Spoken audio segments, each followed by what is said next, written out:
Hello friends, welcome है आप सभी का आपके इस कृष्णा एजुकेशन यूट्यूब चैनल में, जो केवल और केवल बोर्ड एग्जामिनेशन की तैयारी करवाने के लिए बनी है।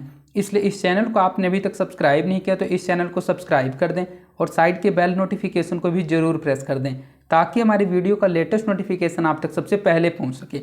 आज मैं आपको आपके मैट्रिक बोर्ड परीक्षा 2024 की तैयारी के लिए कक्षा 10 हिंदी गोधूली भाग 2 का 9वां पार्ट आविन्यों का ऑब्जेक्टिव क्वेश्चंस करवाने वाला हूं।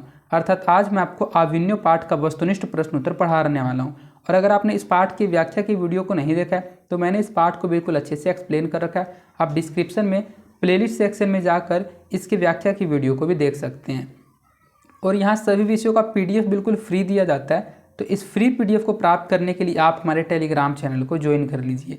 टेलीग्राम चैनल का लिंक डिस्क्रिप्शन में भी दिया हुआ है और आप टेलीग्राम एप्लीकेशन में कृष्णा एजुकेशन को सर्च करके भी ज्वाइन हो सकते हैं। तो चलिए बिना किसी देरी के इस क्लास को स्टार्ट करते हैं। इसमें हमारा पहला क्वेश्चन है, आविन्यों की रचनाकार है। अर्थात यह जो आविन्यो पाठ है यह किस प्रकार की रचना है, तो आपने पढ़ लिया यह एक ललित रचना है। तो यह जो पाठ है यह रचनाकार मतलब इस पाठ की रचना किसने की है, इस पाठ के लेखक कौन है। एक कैलाश वाजपेयी, किशोरीदास वाजपेयी, अटल बिहारी वाजपेयी या फिर अशोक वाजपेयी। तो आविन्यो पाठ की जो लेखक हैं वे अशोक वाजपेयी हैं। अशोक वाजपेयी ने इसकी रचना की, अर्थात इसके रचनाकार अशोक वाजपेयी हैं। तो इसका सही आंसर ऑप्शन नंबर डी हो जाएगा। आविन्यो के रचनाकार हैं अशोक वाजपेयी। आविन्यो कहाँ स्थित है, सबसे पहले हम आपको बता देते हैं आविन्यो एक जगह का नाम है और पूछा यही जा रहा है कि आविन्यो कहाँ स्थित है, अर्थात यह जगह कहाँ पर स्थित है। फ्रांस में है, रूस में है, भारत में स्थित है या फिर मिस्र में स्थित है। तो यह जो आविन्यो है यह फ्रांस में स्थित है। तो इसका सही आंसर ऑप्शन नंबर ए हो जाएगा, फ्रांस में।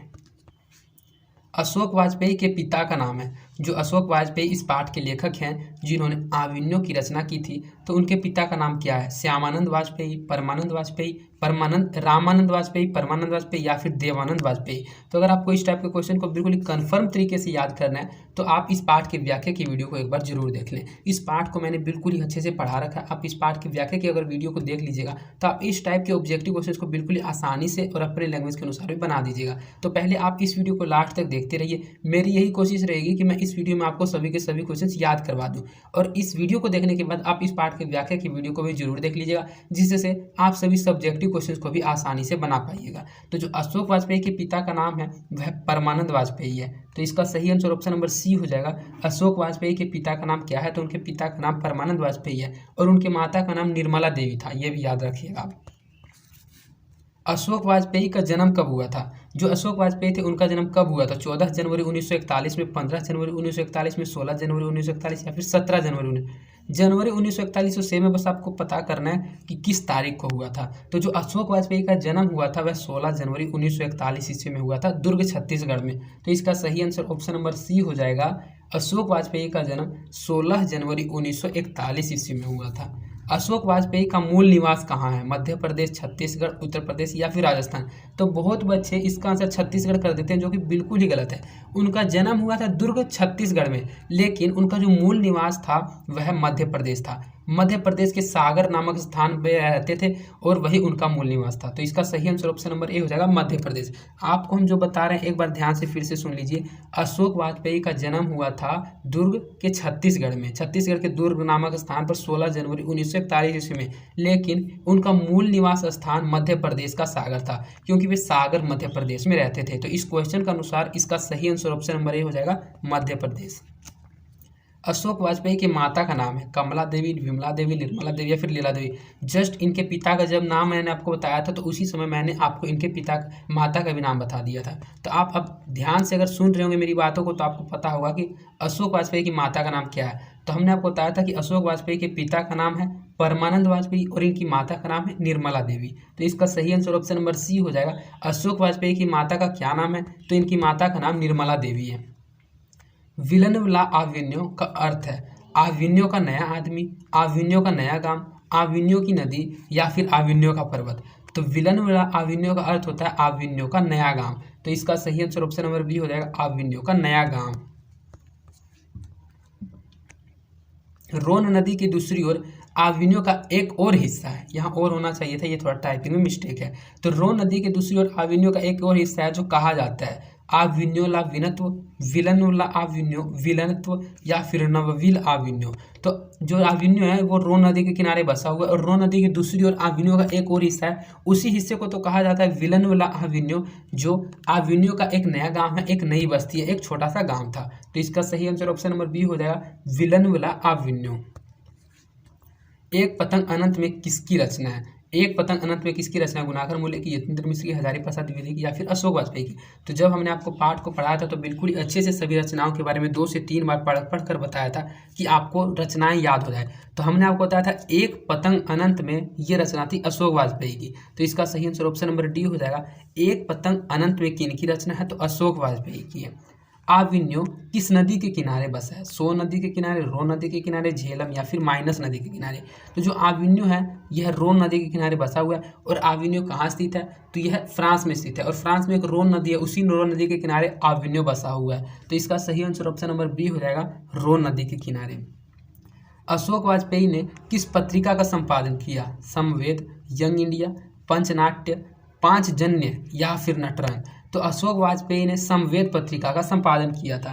तो इसका सही आंसर ऑप्शन नंबर ए हो जाएगा।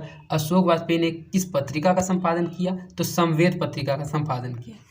अशोक वाजपेयी का जन्म कहाँ हुआ? मैंने आपको पहले बता दिया था। अगर आप मेरी बातों को ध्यान से सुन रहे हैं तो आपको इस क्वेश्चन का आंसर भी पता होगा कि जो अशोक वाजपेयी थे उनका जन्म कहाँ हुआ था। दुर्ग छत्तीसगढ़ में, कर्मलीचक बिहार में, इलाहाबाद उत्तर प्रदेश में, या फिर इनमें से कहीं भी नहीं। तो अशोक वाजपेयी का जन्म हुआ था दुर्ग छत्तीसगढ़ में, लेकिन ये रहते थे मध्य प्रदेश के सागर नामक जगह पर। इनका जन्म कब हुआ था? तो 16 जनवरी 1941 ईस्वी में हुआ था। इनकी माता का नाम निर्मला देवी था। इनके पिता का नाम परमानंद वाजपेयी था। रोन नदी जो है वह किनके रोन नदी के किनारे क्या बसा हुआ? तो आविन्यो। इसी टाइप के क्वेश्चन को तो सिर्फ आपको याद रखना है। तो अशोक वाजपेयी का जन्म हुआ था दुर्ग छत्तीसगढ़ में। तो इसका सही आंसर ऑप्शन नंबर ए हो जाएगा, दुर्ग छत्तीसगढ़ में। आविन्यो दक्षिणी फ्रांस का एक पुराना क्या है? बौद्ध मठ है, शहर मठ है, सनातन मठ है, या फिर गुरुकुल है। तो जो आविन्यो है यह दक्षिणी फ्रांस का एक छोटा सा शहर है, तभी तो कहा जाता है कि यह छोटा सा शहर है। और एक ईसाई मठ था उसमें, उस ईसाई मठ का नाम था ला सत्रुज। तो इसका सही आंसर ऑप्शन नंबर बी हो जाएगा। आविन्यो दक्षिणी फ्रांस का एक छोटा सा पुराना शहर है। आविन्यो किस देश में है? तो इससे पहले आपने पढ़ लिया कि आविन्यो किस देश में, अमेरिका में, भारत में, दक्षिणी फ्रांस में, या फिर दक्षिणी अफ्रीका में। तो आविन्यो है यह दक्षिणी फ्रांस में और रोन नदी के किनारे बसा हुआ है। तो इसका सही आंसर ऑप्शन नंबर सी हो जाएगा। आविन्यो किस देश में है? तो आविन्यो दक्षिणी फ्रांस में है। पीटर बुक की कौन सी विवादास्पद रचना का प्रस्तुति आविन्यो में किया जाने वाला था? रामायण, महाभारत, गीता, या फिर पुराण। तो पीटर बुक की कौन सी ऐसी विवादास्पद रचना थी जिस रचना की प्रस्तुति आविन्यो में किया जाने वाला था? तो महाभारत रचना थी। तो इसका सही आंसर ऑप्शन नंबर बी हो जाएगा, महाभारत। किसने पोप की गतिविधियों पर नजर रखने के लिए किला बनवाया था? डच शासकों ने, फ्रेंच शासकों ने, यूनानी शासकों ने, या फिर एथेंस शासकों ने।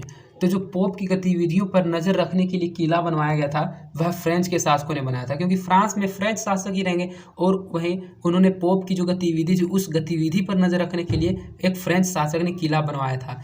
तो इसका सही आंसर ऑप्शन नंबर बी हो जाएगा, फ्रेंच शासकों ने।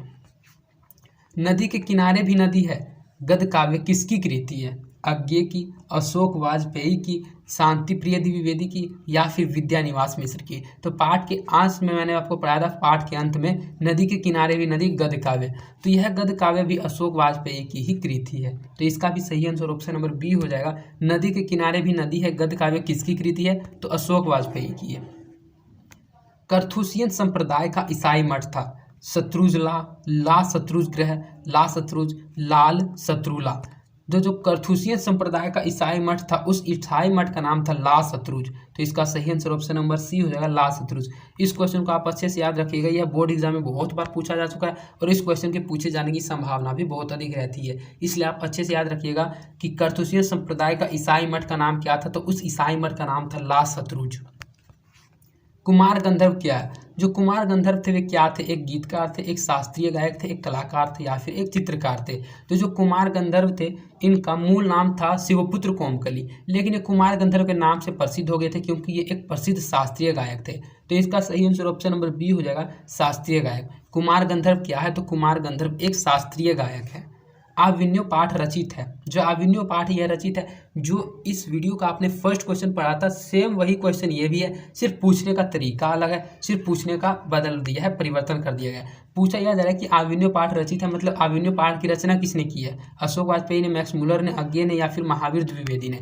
तो आविन्यो पाठ किसके द्वारा रचित है? तो अशोक वाजपेयी के द्वारा रचित है, क्योंकि इस पाठ के लेखक अशोक वाजपेयी हैं। तो इसका सही आंसर ऑप्शन नंबर ए हो जाएगा, आविन्यो पाठ रचित है अशोक वाजपेयी द्वारा।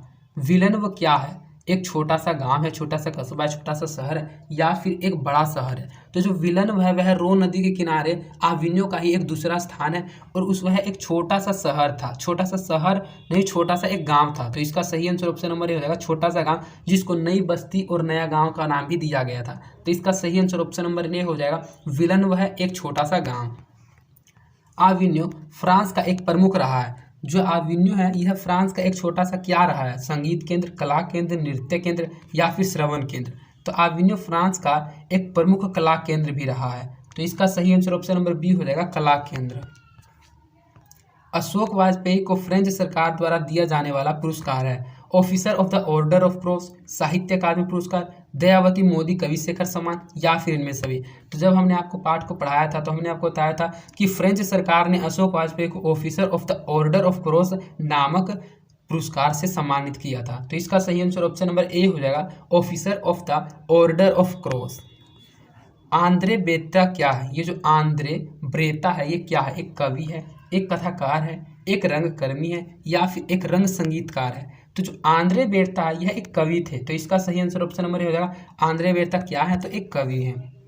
शहर अब भी संभावना है कृति किसकी है? विमल मित्र की, उपेंद्र नाथ अशक की, गिरिधर गोपाल की, या फिर अशोक वाजपेयी की। तो जो शहर है वह अब भी संभावना, यह एक कृति, एक रचना का नाम है, और ये रचना अशोक वाजपेयी ने की थी। तो इसका सही आंसर ऑप्शन नंबर डी हो जाएगा, शहर अब भी संभावना है अशोक वाजपेयी की कृति है। अशोक वाजपेयी ला सतलुज में कितने दिनों तक रहे थे? इससे पहले आपने पढ़ाया था और मैंने आपको बताया था कि ये क्वेश्चन पूछा जाता है कि ला सतलुज क्या है। तो ला सतलुज एक ईसाई मठ है। तो उसी ईसाई मठ में अशोक वाजपेयी कितने दिनों तक रहे थे? 19 दिन, 7 दिन, 1 महीना या फिर 20 दिन। तो उस ला सतलुज में वे 19 दिन तक रहे थे, और उन्हीं 19 दिनों में उन्होंने 35 कविता और 27 गद्य की रचना की थी। और उसी दिन, उसी जगह, उसी ला सतलुज में उन्होंने इस पाठ की रचना की थी, जिस पाठ का नाम है आविन्यो, और आप इस पाठ को पढ़ रहे हैं। तो इसका सही आंसर ऑप्शन नंबर ए हो जाएगा, अशोक वाजपेयी ला सतलुज में 19 दिनों तक रहे थे। अशोक वाजपेयी 24 अक्टूबर से 10 नवंबर 1994 तक कुल कितनी रचनाएं की थी?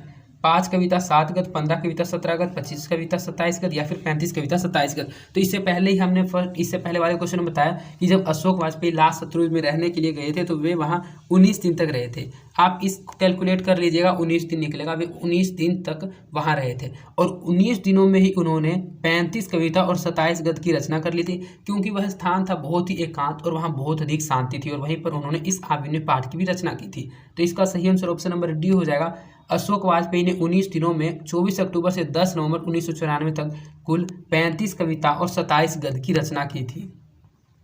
पिकासो की प्रसिद्ध रचना का शीर्षक है विलन्वला आविन्यो, ला मादा मोजेल्दा आविन्यो, ला सतलुज, या फिर नदी के किनारे भी नदी है। तो जो पिकासो का प्रसिद्ध रचना था, उस प्रसिद्ध रचनों का शीर्षक था ला मादा मोजेल्दा आविन्यो। तो इस शीर्षक का नाम है ला मादा मोजेल्दा आविन्यो। तो इसका सही आंसर ऑप्शन नंबर बी हो जाएगा, ला मादा मोजेल्दा आविन्यो। अशोक वाजपेयी की रचनात्मक प्रतिभा कौन है? प्रतीक्षा करते हैं पत्थर, नदी के किनारे भी नदी है, ए एवं बी दोनों, या फिर इनमें से कोई नहीं। तो जब आविन्य पाठ समाप्त होने को था तो हमने आपको 2 रचना पढ़ाई थी। एक पढ़ाई थी प्रतीक्षा करते हैं पत्थर, और एक पढ़ाया था नदी के किनारे भी नदी है। तो अशोक वाजपेयी की रचनात्मक प्रतिभा ये दोनों के दोनों है। तो इसका सही आंसर ऑप्शन नंबर सी हो जाएगा, ए एवं बी दोनों। प्रतीक्षा करते हैं पत्थर ये भी, और नदी के किनारे नदी है ये भी। तो इसका सही आंसर ऑप्शन नंबर सी हो जाएगा, ए और बी दोनों। तो इस प्रकार आपका इस वीडियो में इस पार्ट का 29 ऑब्जेक्टिव क्वेश्चन कंप्लीट करा दिया गया, जो कि मोस्ट इंपॉर्टेंट ऑब्जेक्टिव क्वेश्चन थे। बोर्ड एग्जाम में इन सभी क्वेश्चंस में से करीब 15 से 17 क्वेश्चन के पूछे जाने की संभावना है। इसलिए अगर आपको ये क्वेश्चन याद नहीं हुए तो आप इस वीडियो को एक बार रिपीट करके फिर से देख लीजिएगा, जिससे आपको ये क्वेश्चन अच्छे से याद हो जाए। और आप इन क्वेश्चन के वीडियो को अगर अच्छे से देख लीजिएगा, जब एग्जाम में ये क्वेश्चन पूछा जाएगा तो आप अपने लैंग्वेज के अनुसार भी इस क्वेश्चन का आंसर लिख सकते हैं, और आपको बिल्कुल ही तुरंत याद आ जाएगा कि इस क्वेश्चन का आंसर मैंने पढ़ा क्या था। और अगर आपको यह वीडियो पसंद आई है तो आप इस वीडियो को अपने दोस्तों के भी ज़्यादा से ज़्यादा शेयर करें, जिससे और भी स्टूडेंट तक मेरी वीडियोस पहुंच सके। और अगर आपको मेरी वीडियोस पसंद आती है तो आप मेरी वीडियो को लाइक भी जरूर करें, इससे हमारा मोटिवेशन बना हुआ रहता है।